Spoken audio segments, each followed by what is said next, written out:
Welcome everybody to the Saturday meditation class here in Dhammaloka Center. If you've come for the introductory class, that's in the room to the right outside of the door. But you can also join in here. Here we will be meditating for about 45 minutes later, and the introductory class is a little bit shorter. But it's in instructions generally should be more or less the same, because it's not like when you first start meditating you do something completely different from when you have been meditating for longer. The basic ideas are the same, and most of you, I see familiar faces here, most of you will have heard the basic ideas many times before. Yeah. Especially how Ajahn Brahm teaches, you've probably heard most from him. Yeah, make peace, be kind, be gentle, don't do anything. Yeah, let things settle. And the Buddha taught this as well. The Buddha said, now I'm probably gonna misquote the Pali, but vo sagaramana karitva labati samadhi, something like that, and that means, to you that means nothing, but to me that means letting go your foundation in your meditation. That's how you attain the deep states of peace and quiet, the samadhi. And letting go, that is, the Buddha said, that should be your foundation in meditation to attain peace. So what do we let go of? We let go of a lot of things, but primarily, and this is such a difficult thing to let go of, is the controlling of your mind. I'm probably not exaggerating if many of you try in your meditation, try always to be in a way the boss of your mind, the one in charge. Yeah, you decide what's going to happen in your meditation. You're gonna make your mind peaceful, make your body at ease. And to some extent, that actually does work, doesn't it? You can find some peace, you can find some happiness. But if you want to get really deep in meditation, then you have to let go of the controlling inside of your mind. And I will teach a simile that Ajahn Brahm has taught so many times, but it is so apt that I will just quickly repeat it here. And it is, yes, Venerable already knows, he's picking up his glass as well, the simile of the glass. Okay, so the water in this glass is moving. Hands up if you've heard this before. Yeah, hands up if you haven't heard it. Oh, a few people haven't heard it. Well, this is a really good simile for meditation, especially if you want to get really deep and quiet. The water in this glass is moving, can you see? So what do I do to get the water in this glass to be still? I can hold it really tightly. And the water does become a bit more still actually, but it's still moving. Maybe I should hold it even tighter. Well, you can't see, but it doesn't actually help, it's still moving. A little bit. Doesn't become still. What should I do to get the water still? Maybe somebody who hasn't heard before. Put it down. Yeah, very clever. So you put the glass down, and it moves a bit more when you first move it, you see. Well, from here to here it moves a bit, the water a bit more, but you put it down, and now the water becomes peaceful. And that is what we mean by letting go of your mind. Yeah, not being in control. The mind will naturally become still. But what do you do when you're taught this meditation? Okay, you hear somebody say, put down the glass. So you do put down the glass? Is it still? No. Come on, be still. I must be doing it wrong. I said to put it down and it's still not still. I give up. You have to be patient. Yeah, the water doesn't become still straight away. And it actually becomes still quite quickly, the water in a glass, but your mind can take much longer. But you need to have the faith letting go is the way to go. Letting go is the way to go in meditation. And it can be quite scary. You might think, well, I've heard about all this letting go before, I just can't do it, it's so hard. Why can't I just let go? It sounds so easy. And one of the main reasons for most of you will be, I guess, there is a little bit of fear there, that if you let go of your mind, things will go wrong. It's better to be in control, yeah? Then at least you know what direction you're gonna go. That reminds me of a little story. When I was a young boy, and I grew up in the Netherlands, as some of you might know, and otherwise you might be able to hear by my accent. And in the Netherlands, if you're a child in the Netherlands growing up, there's 2 survival skills that you need to learn. The first one is you need to learn how to swim, because we've got canals all over the place, yeah? So it's very likely that one day you'll fall into a canal and you need to swim. So all the children, they get taught to swim in very early. And the second survival skill is you need to learn how to ride a bike. That's not really a survival skill, but in the Netherlands, if you don't know how to ride a bike, then yeah, you're not gonna go any far, because we all use our bikes all the time. I don't know, what survival skills do Australian kids need to learn? Dodging boomerangs? I don't know. But they probably got their own skills. But anyway, this is just a silly tangent. But why do I bring that up? Because when I was a boy and I had to learn how to ride a bike is what you say, right? And learn how to ride a bike. First you get a normal bike and they put training wheels on it, right? Training wheels. So there's those wheels on the side so you can't fall over. But it's not really proper riding a bike. It's more like riding a tricycle or something. Most kids, at some point, parents just take the training wheels off and they're fine. Yeah, they just cycle all around the place easily. They've just had those training wheels for a while, and then you take them off, and then they just know how to ride a bicycle. By the way, bicycles are so important in the Netherlands.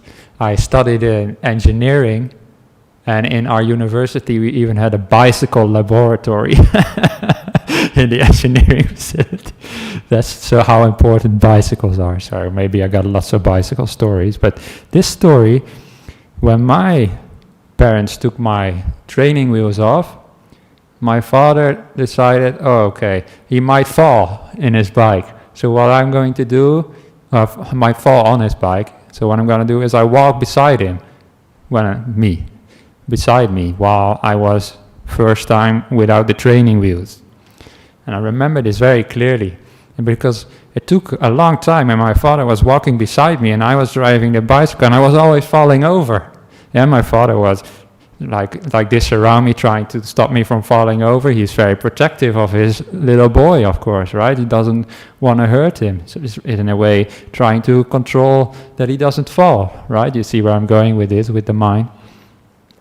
But the thing was, I didn't tell my father this, but because he was walking beside, actually running beside, but because of that I was sort of holding back as well, so not going as fast as I should have. And if you don't go fast enough on a bicycle, especially when you're not trained yet, then it's really difficult to stay balanced. So it was my father's protection actually that stopped me from learning to ride the bicycle quickly. Now what happened, at some point I just decided I'm just gonna now pedal more faster than my father is walking. And I remember so clearly because I suddenly took off from my father and I went straight into the neighbor's, into the direction of the neighbor's wall of their garden, or wall around their garden. So like straight like that. But then I just smoothly steered around, did a big circle and stopped right in front of my father, and I looked at him and he said, "Oh, I was so afraid you were going to drive into that wall." But since then, that's how I learned how to ride a bicycle, by not being controlled. But you have to let go. My father had to let go of me for me to be able to balance my bicycle. I don't know if that story makes sense to you, but it is a simile for the mind.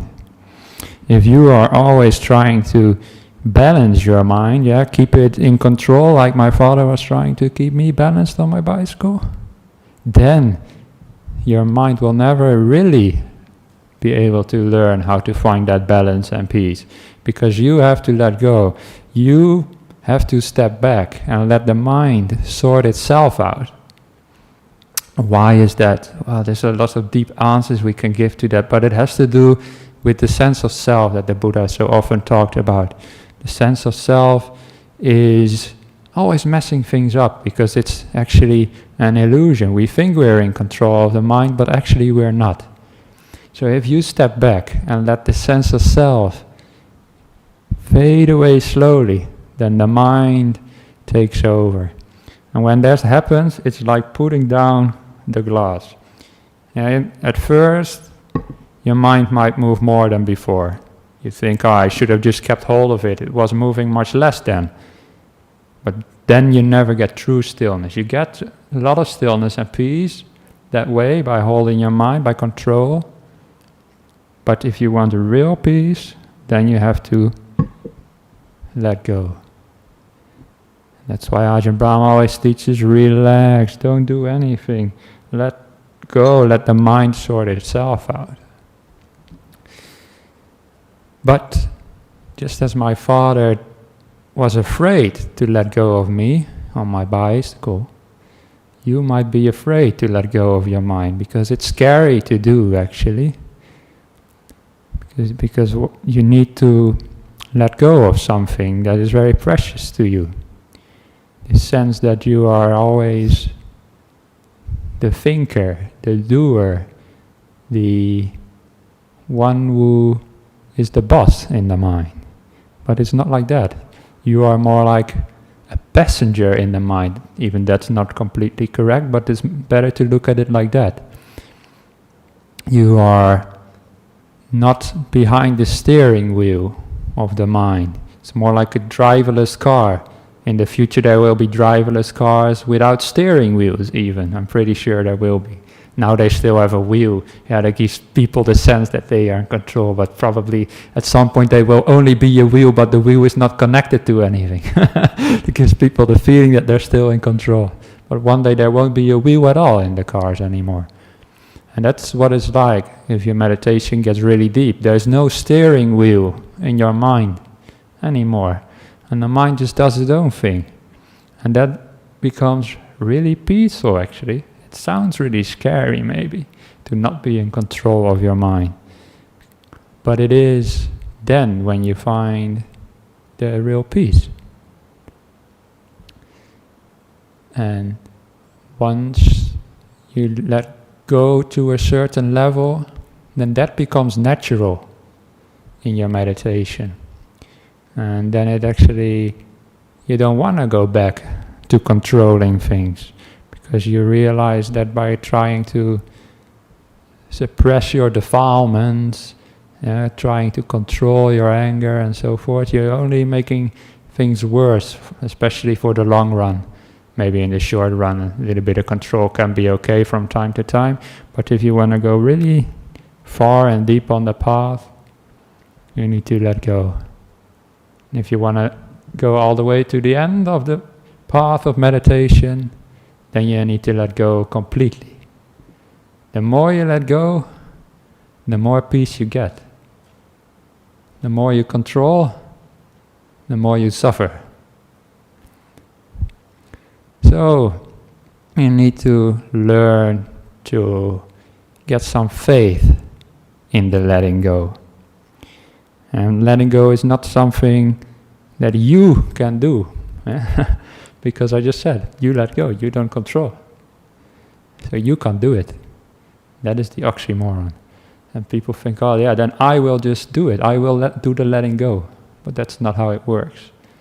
You need to learn not through an act of will, but through an act of faith. That's maybe a better way to think about it. An act of faith, I don't just mean like religious faith, but you've seen it work before. Maybe in a smaller ways. Yeah, you've seen before that putting down the glass makes it still. That not controlling your mind leads to peace. Remember that. And then you have faith in the sense that you know if I do this again, I will find peace again. And also have faith that this is a good thing to do, not a bad thing to let go. The Buddha said, letting go, making that your foundation, that leads to the deepest peace. So that's another way you can get some faith that this is the path to the deepest of meditations. So today I will guide you in trying to let go. And not even trying to let go, just seeing if letting go happens. That's a better way to think about it. Yeah? So I will maybe do a little bit more talkative meditation than usual. Just see what happens, what comes out of my mouth. I'm also not in control of what I say, so we'll see. But see if that works. It's just another way of looking at these same teachings you've heard so many times before.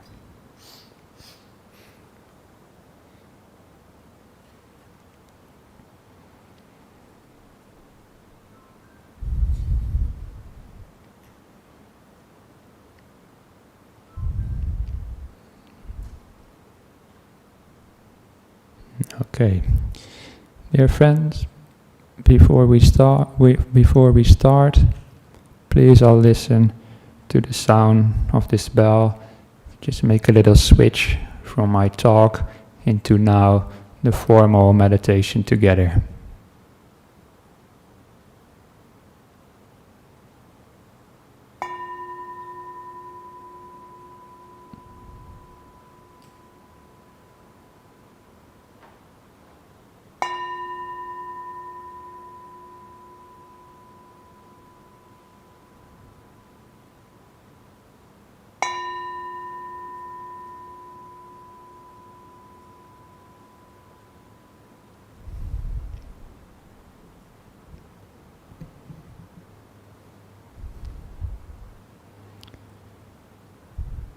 We'll be sitting here for about 45 minutes. And although I just said let go and do nothing at the start of the meditation, it's always a good idea to make sure that your body is in a proper posture. So just take a few minutes, check in with your body, and make any adjustments that you think will be necessary for your body to be reasonably comfortable for the meditation.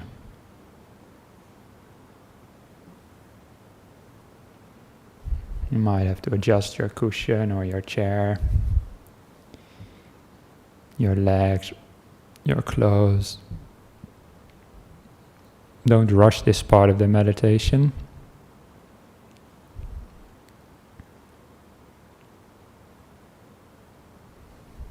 Because just by doing a few simple adjustments, you just make it so much more easy later on. It's okay if later in your meditation you feel the need to adjust your body. But it can be that later you will need to move your body because you didn't pay proper attention at the start.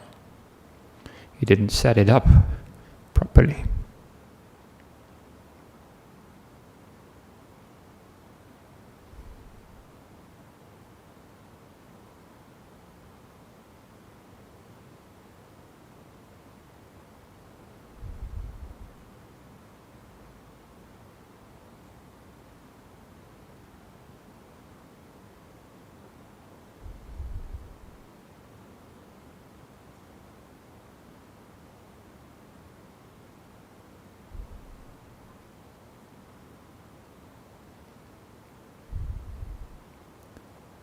Also send some kindness to the body. As I said, this is still a little bit of what you could call more of a controlling part of the meditation, but that's okay as well. See if you can make your body a bit more relaxed by just letting go of some tension in certain areas.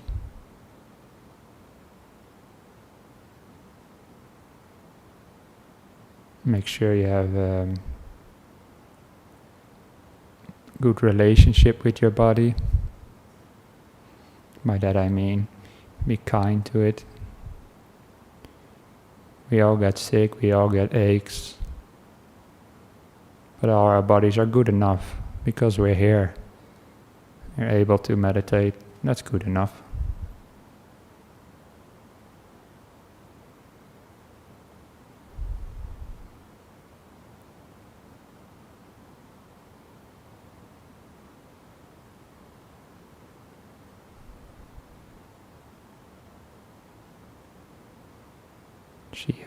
See if you can find a place of comfort, not only in your body, but also just in this room.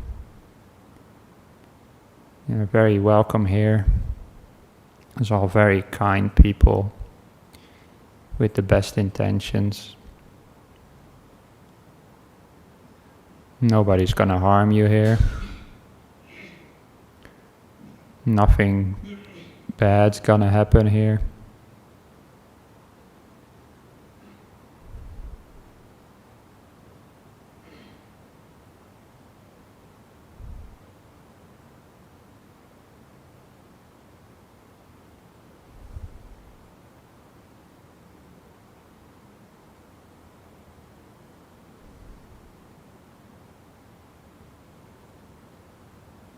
You can close your eyes if you want to, many of you probably already did. But you can also leave them open if that feels more comfortable to you.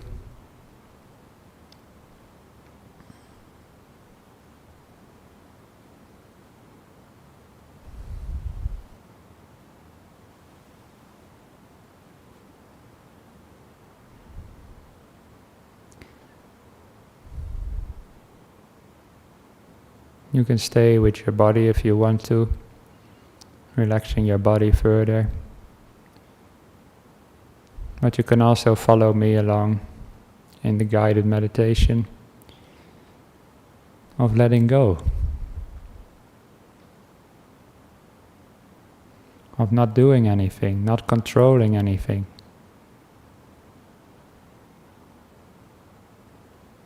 There's almost nothing much more to say about it. Once you find the letting go button, it is not something you can easily put into words, but I'm gonna try anyway.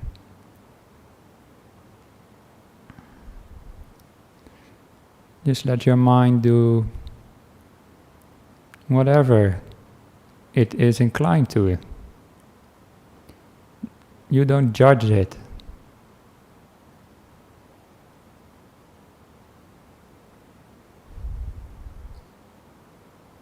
If your mind is sleepy,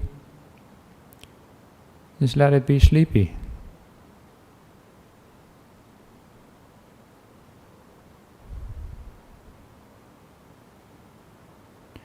It might be that the mind is going to be sleepy for 30 minutes in this meditation. Well, the surprising thing is if you just let the mind go, then almost always it might nod off a bit, but then it becomes back and it's brighter than before.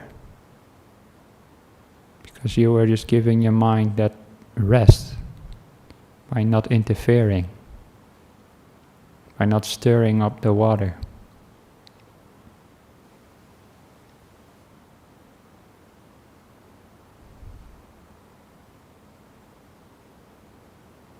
Your mind might also be thinking about certain things, might be a bit restless,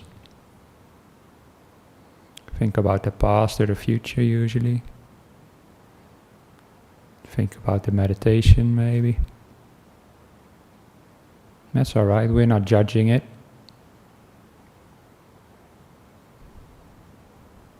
All we're gonna do is let go of that identification that we can control the mind.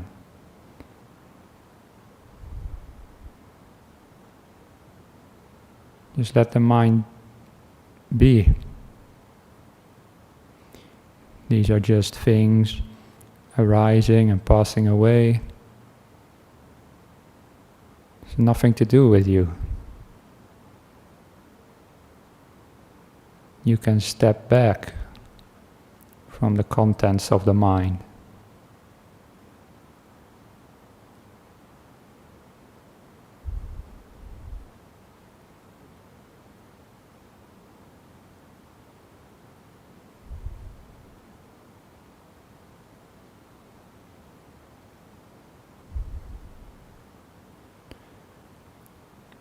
And take the place of what we might call the knower. Not the doer, the knower. You just know what's going on. You see what's going on. But you don't interfere with it.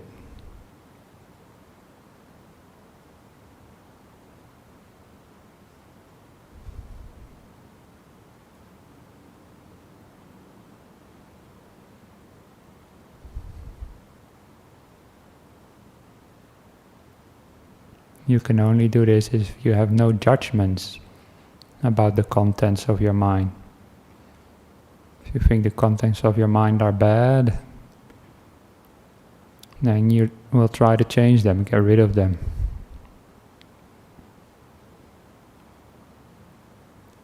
So what you do instead is just realize, no, this is just the nature of the mind. And I'm just going to practice contentment with whatever is in the mind.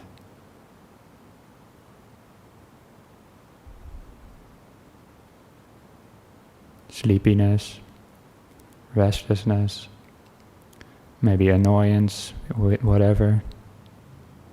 These are all just temporary phenomena in the mind.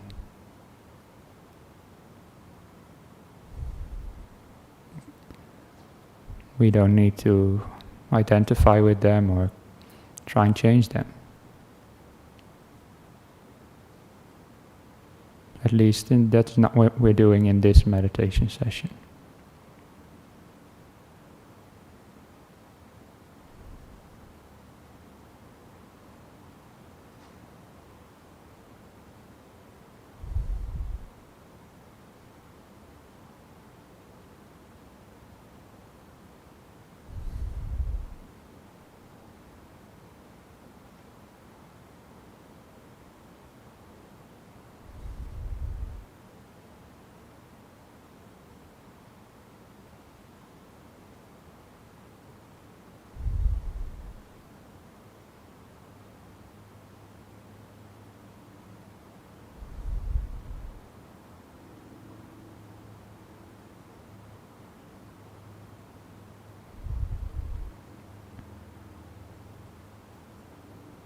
You step back, as it were, from the doing and take the place of the knowing.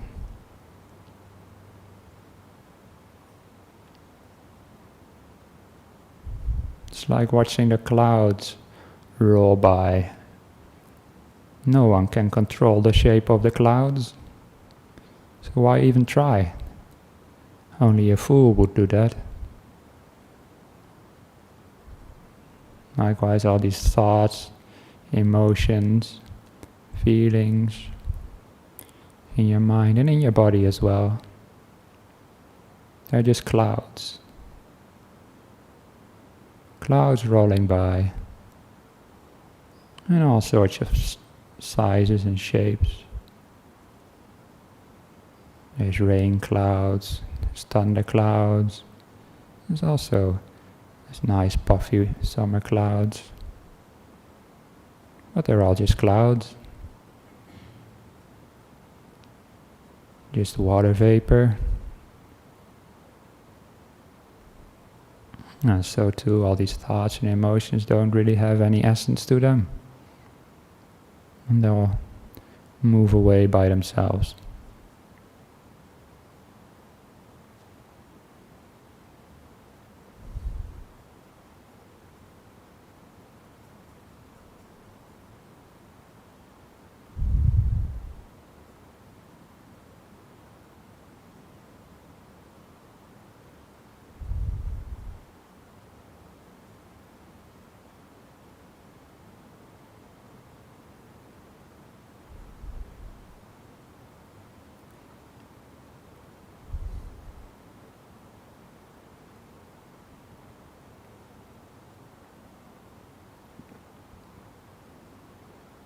And when you know that things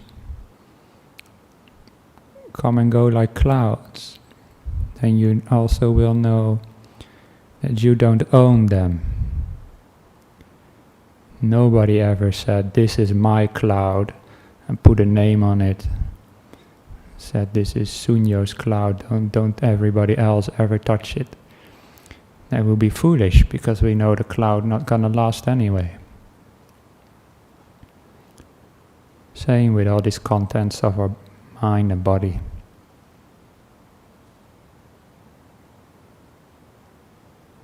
Don't put your label on it. This is my thought. I am in control of this. No. You're just an onlooker. Cloud gazer.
And a real cloud gazer is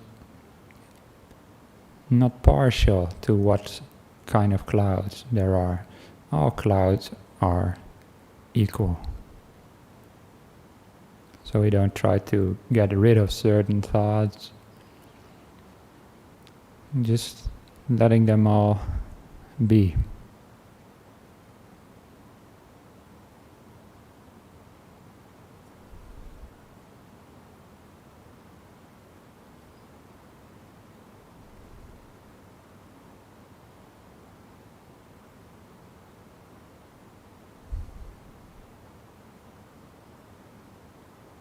And the paradoxical thing is, by letting things be, it's just like the glass of water. Eventually they'll just become still all by themselves. I suspect most of you haven't reached that point yet. But have the faith that eventually this will work. Maybe not even in this meditation session. Maybe not even this week. At some point, your mind will get it.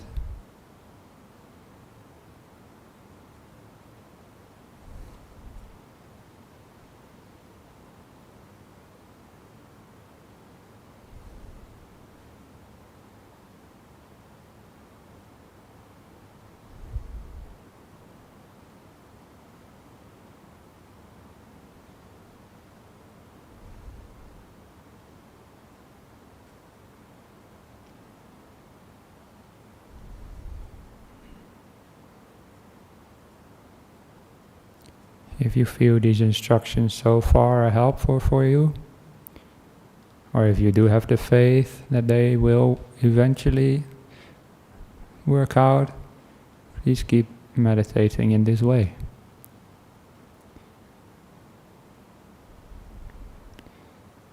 But I also want to take it a tiny little step further even. I said don't identify with the doer, just be the knower. But if you're really courageous, you also don't identify with the knower either. The knower is also just a cloud.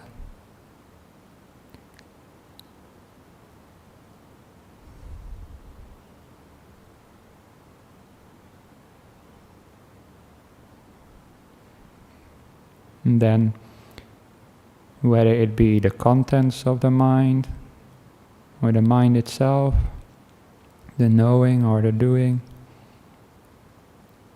we have no opinion about it. By which I mean we don't judge it as good or bad. It's just what it is. It's just like this.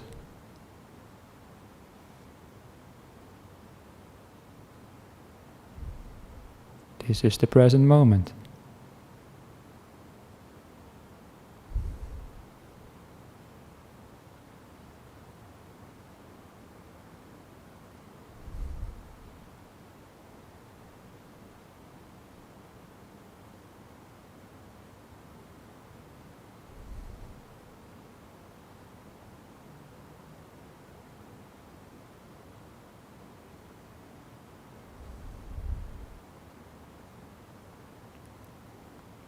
I will now leave you with those instructions and be quiet for the rest of the meditation, which will be about 20 minutes. After that, I will guide you out of the meditation.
Dear friends, we're not done meditating yet, but we're coming close to the end. Before I guide you out of this meditation, it's natural for the mind to sometimes drift off and forget what the purpose was. So see if you can remind yourself again to just let go, have no demands of the mind, nor of the body.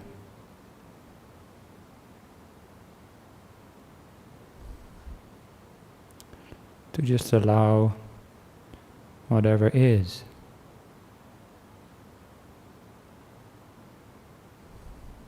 Allow that to be, and allow that to change as well, like it naturally does. There's nothing to hold on to here. Nothing to grasp. Therefore nothing to control.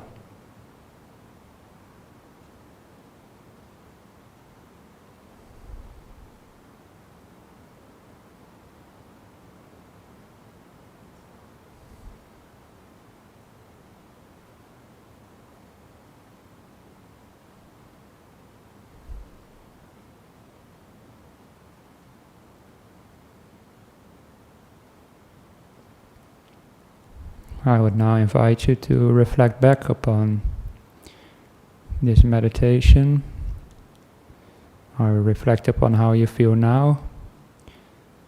Did you find any peace? Or do you feel any peace now?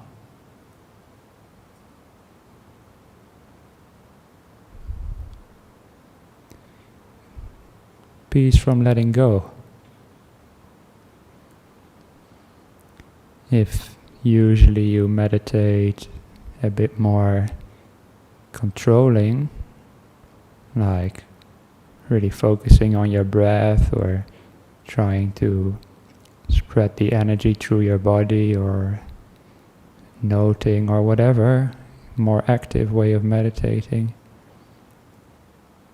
then now you might need to find for a different peace than you get from that. A deeper peace. Kind of peace that's happy with whatever it might arise. You could call it contentment, equanimity, these are all fancy words for a certain feeling. And that feeling comes from stepping back, not controlling. If you have found that feeling today, then remind yourself of it and program into your mind that this is something that you can trust, something you can have faith in. So that next time it will become easier to find that place of non-control. And it might become deeper as well. If you haven't found that feeling, maybe your glass was just moving. The water in your glass was just moving a lot today. That's okay. In that case, see if you can still have faith in these instructions, even though you might not see yet what I'm talking about. Maybe you can trust me for next meditation still, or trust Ajahn Ram, trust the Buddha, trust other teachers who have taught these things.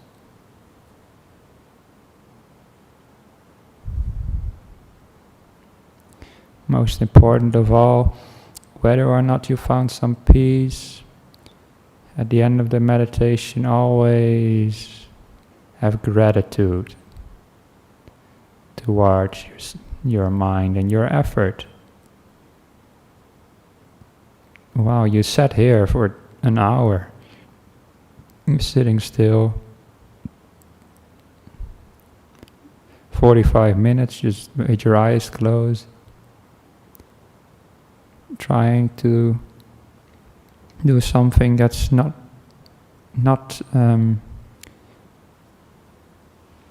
it's not easy in a sense, because it can be scary. So I respect you all a lot for that, and you should respect yourself as well. And always be kind to yourself. Thank you for meditating. Thank yourself. Maybe you can even find some loving kindness if you have practiced that before. And just send kindness to your whole meditation session of the past 45 minutes. Whatever happened, happened. Because of causes and effects. Not in our control. Those are clouds. Nobody gets angry at the clouds unless they're a fool. So don't get angry at your mind. If you do, you're a little bit foolish. Always be kind.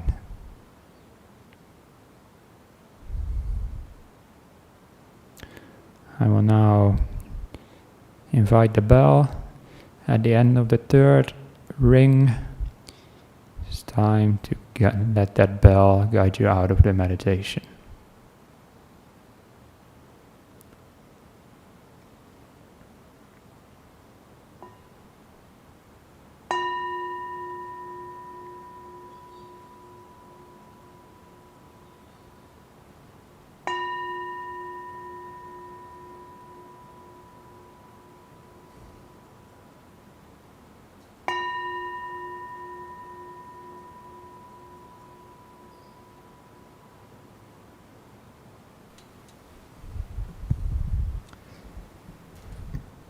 All right, so that's just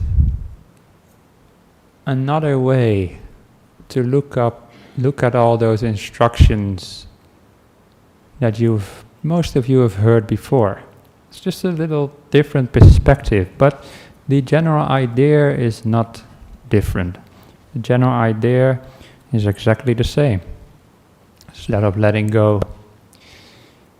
And when you practice this a lot, you can let go so much that your mind starts really meditating by itself. And it's not like letting go, for example, is something different from doing metta meditation, loving kindness. And a range retreat a few years ago, Ajahn Brahm always invites, during the range retreat, invites the monks for private interviews, one-on-one, just to check up on how the monks are doing.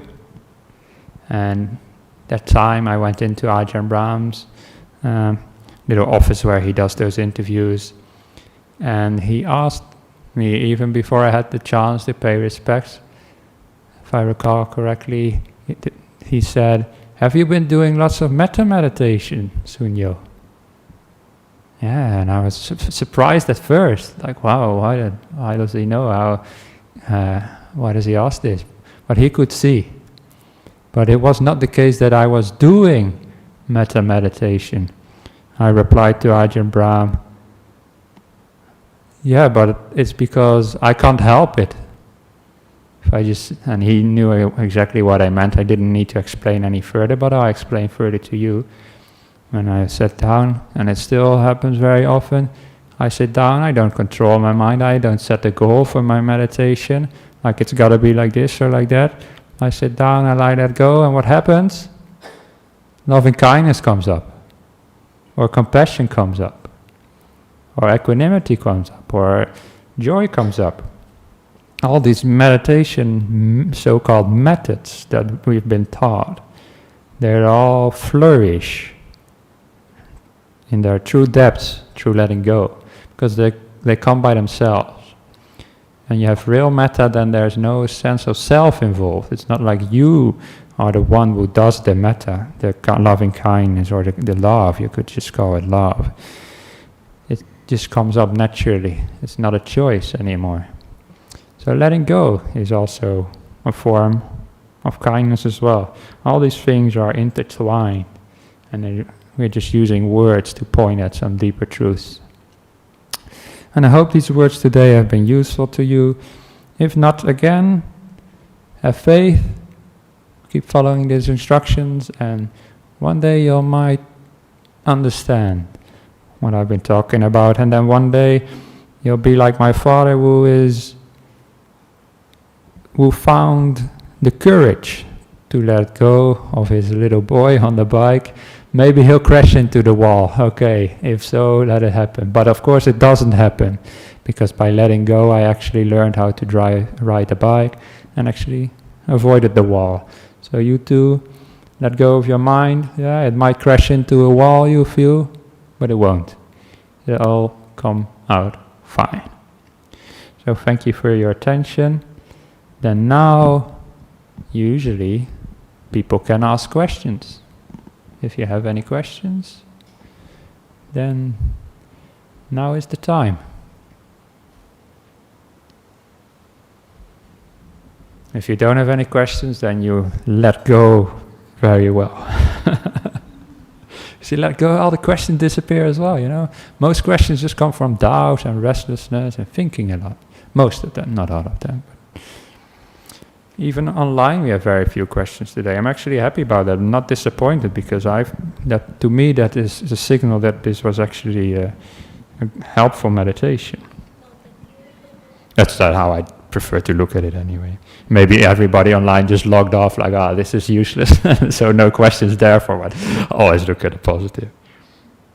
Okay. These have nothing to do with meditation directly, so if anybody of you doesn't want to hear about these deeper ideas, then you can close your ears and continue meditating.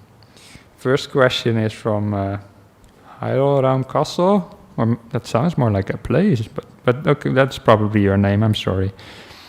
Can a stream of consciousness be incarnated in more than one body at the time? I told you that has nothing much to do directly with meditation. My answer is, I don't know. Yeah, can you be reborn in more than one body at the time? I can't remember being born in more than one body at the time.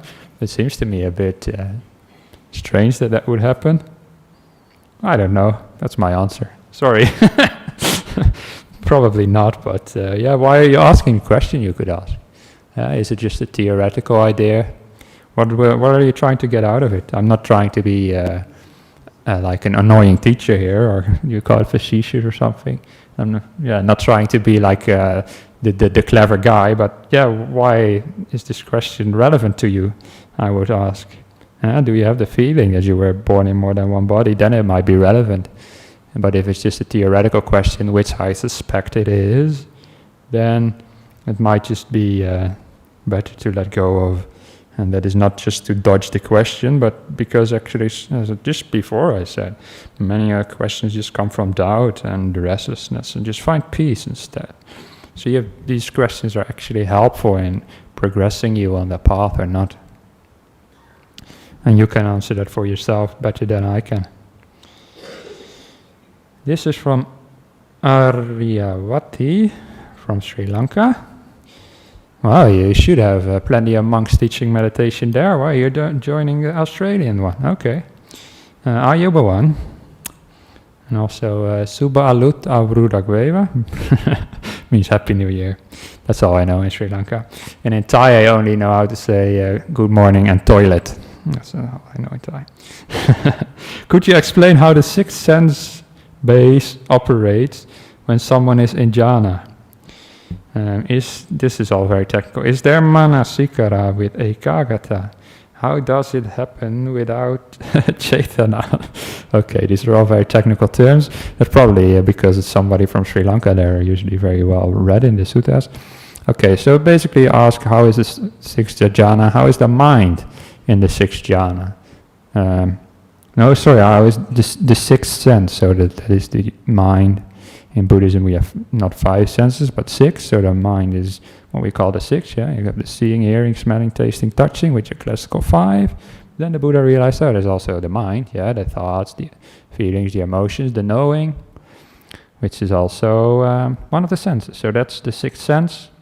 And how does it operate when someone is in jhana? Well, to put it in context of this discussion before,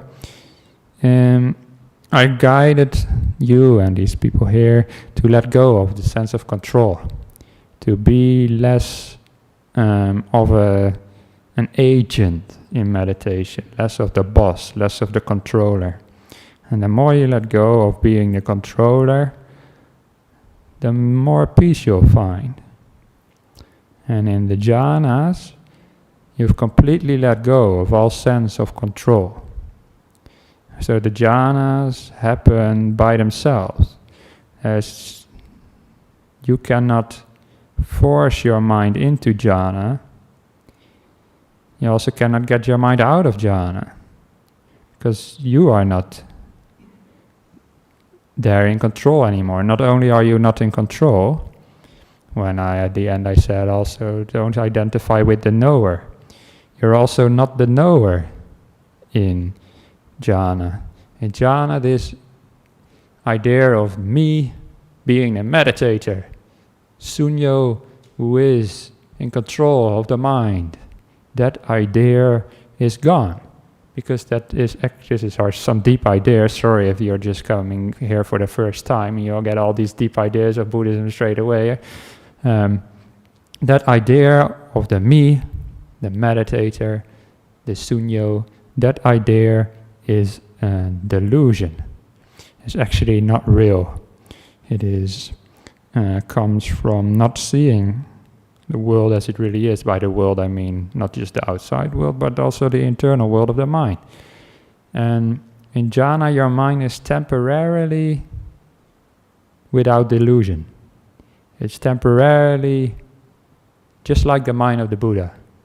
The Buddha had no delusion for all the time, even outside of the jhanas, but your mind temporarily in jhanas, the Buddha says, you let go of all unskillful qualities. And all unskillful qualities have disappeared.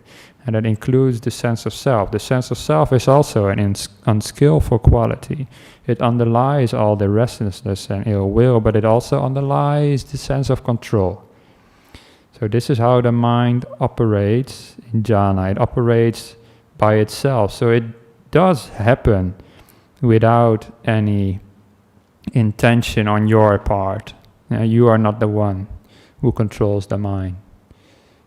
In the first jhana there's still a little bit of intention left, but it's not you who does it. It's just the mind itself that does it.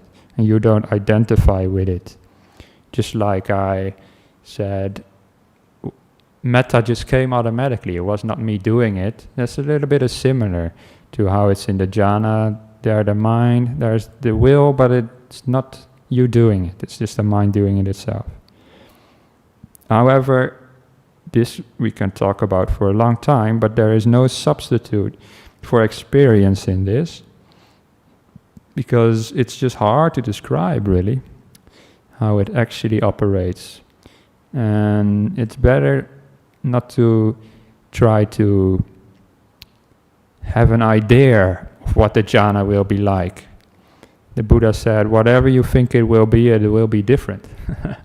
Because if you project what the jhana will be like, you also always will project yourself into it in some way or the other.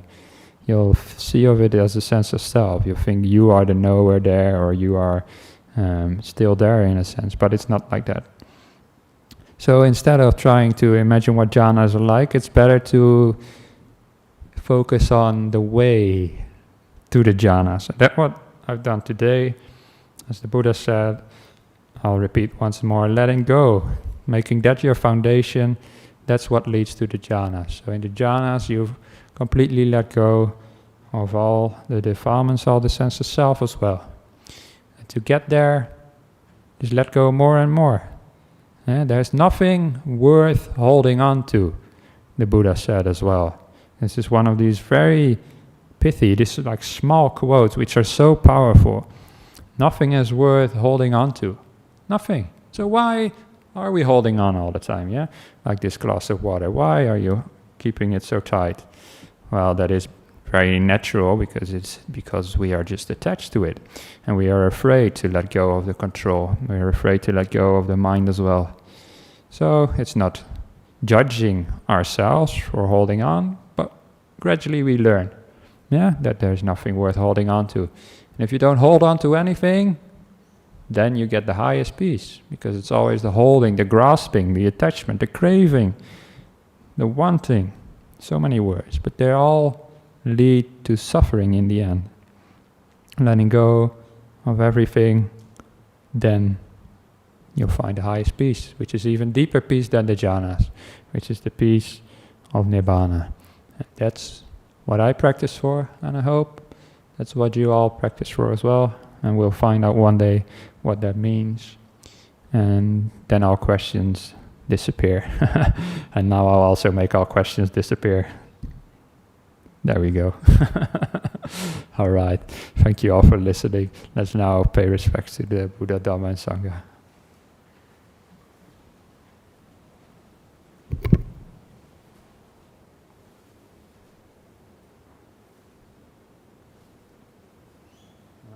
Stuck in my robe.